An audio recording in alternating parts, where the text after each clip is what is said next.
Bonjour à tous, je suis Nicolas et comme d'habitude j'accompagne les entrepreneurs dans le pilotage de leur entreprise. Aujourd'hui nous allons voir comment concilier avec succès votre vie professionnelle et votre vie familiale. Vous êtes bien placé pour le savoir, les chefs d'entreprise sont réputés pour travailler beaucoup. Si la base de travail d'un salarié moyen est de 35 heures, les entrepreneurs dépassent bien souvent largement les 50 heures. Et quand il ne s'agit pas de votre présence physique dans votre entreprise, il ne faut pas oublier de comptabiliser le temps de présence psychologique. Mais si, vous savez, quand vous pensez à votre travail alors que ce n'est en théorie ni le lieu ni le moment. Dans le fond de votre lit, en plein repas familial ou pendant une sortie entre amis.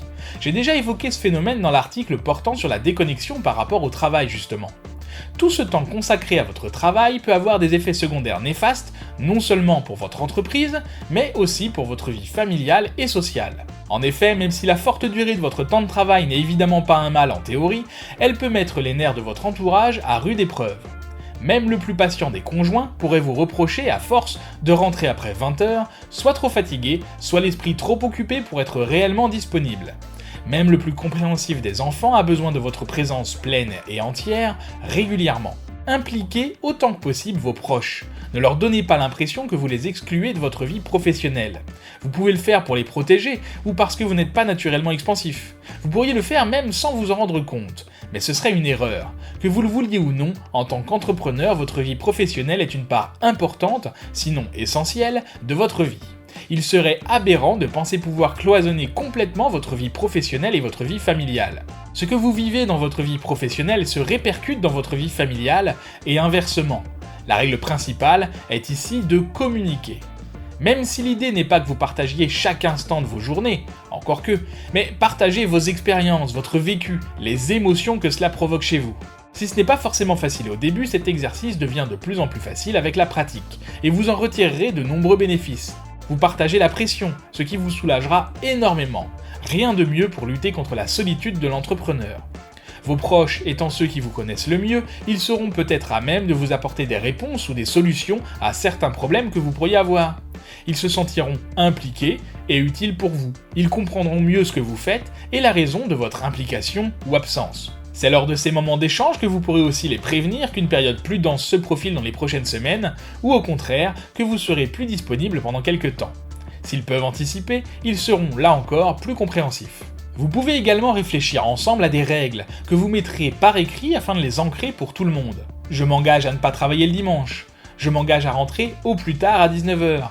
Nous nous engageons à ne pas tenir rigueur d'horaires étendus quand on a été prévenu en avance. Et oui, les règles sont pour les deux parties.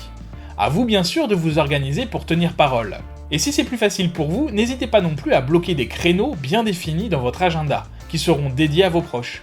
Ainsi, comme pour des rendez-vous avec des clients, vous serez totalement concentré si vous savez que c'est prévu dans votre planning. Il existe une autre façon d'impliquer vos proches qui est un cran au-dessus de ce que je viens d'énoncer. Il s'agirait d'intégrer votre conjoint à votre entreprise.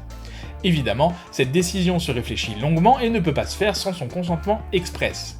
C'est le moyen le plus radical d'impliquer ses proches, mais cela ne va pas sans de possibles complications qu'il vous faut prendre en compte avant de vous lancer. Tout d'abord, côté financier, vous mettez tous vos œufs dans le même panier. Cela peut être confortable avec une affaire qui roule, mais qui reste dangereux en cas de création d'entreprise ou de période incertaine. Ensuite, le risque principal est que l'aspect professionnel déborde sur votre vie familiale ou votre vie de couple, ce qui, à long terme, n'est jamais très bon. Pour éviter ça, mettez en place, là encore, des règles claires et précises qui seront respectées par tout le monde. Par exemple, interdiction de parler du boulot entre 20h et 8h du matin. Mais l'intégration définitive n'est pas la seule solution. Si vous partez régulièrement en voyage d'affaires, et que ce soit à Abu Dhabi ou à Lille, un voyage d'affaires est un voyage d'affaires. Vous pouvez peut-être, de temps en temps, en profiter pour emmener avec vous vos proches. L'idée n'est pas qu'ils assistent aux réunions avec vous, mais qu'ils partagent votre quotidien pendant quelques jours.